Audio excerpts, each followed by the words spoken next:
Aujourd'hui, en tant que président d'Albret Communauté, je suis content et fier de pouvoir vous présenter un dossier de travail sur la rivière des Auvignons, un exemple un peu unique sur le département du Lot-et-Garonne. Mais en fait, ça vient de la compétence GEMAPI, la gestion de milieux aquatiques et l'appréhension des inondations. L'Agence de l'eau Adour-Garonne est un établissement public sous tutelle du ministère de l'Environnement.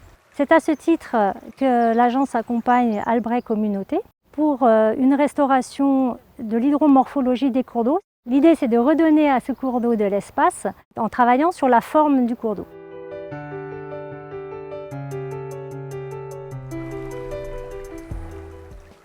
L'Auvignon, c'est une rivière qui prend sa source dans le Gers et qui s'écoule du sud vers le nord en traversant une partie du département du Gers et du Lot-et-Garonne jusqu'à se jeter dans la Garonne, dans laquelle elle conflue en rive gauche.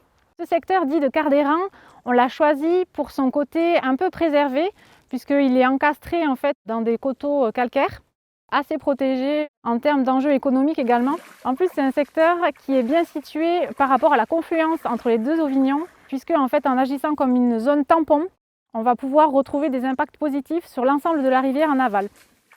Dans les années environ 1965-1970, on a eu des grosses campagnes de travaux hydrauliques qui ont fortement dégradé nos cours d'eau en agrandissant et en approfondissant le lit des rivières.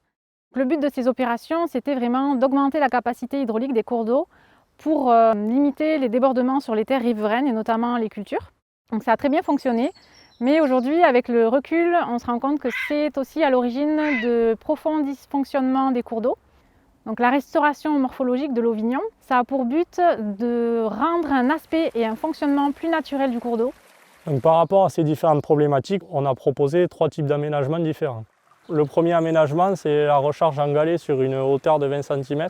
Le deuxième type d'aménagement est la création de banquettes en alternance. Donc là, on va venir resserrer le cours d'eau pour redynamiser le cours d'eau. Donc on divise le cours d'eau par 3. Le troisième type d'aménagement est la création d'un lit emboîté. Donc là, on vient élargir le cours d'eau pour les périodes de plus hautes eaux, environ en moyenne sur 10 mètres.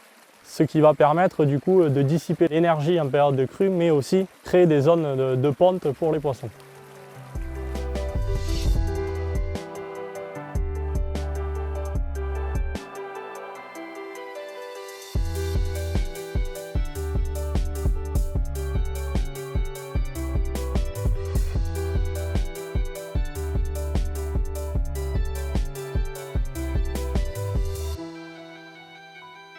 Pour mesurer l'efficacité de cette restauration, on a mis en place un protocole assez dense et complet de suivi et évaluation qui nous permet de connaître l'évolution des aménagements dans le temps et dans l'espace et de vérifier tout simplement l'amélioration du milieu grâce à cette restauration.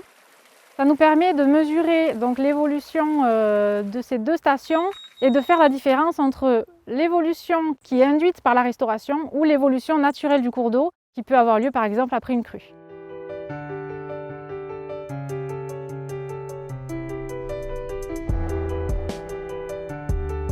Le service environnement a monté tout ce beau projet là et nous avons pu réaliser grâce à eux tout ça en liaison avec le service de l'État pardi. Ça va améliorer l'état du cours d'eau et là le poisson revit et tout est bien mieux pour la nature. Ça repart, voilà, c'est très bien et nous espérons faire d'autres travaux sur d'autres rivières plus tard.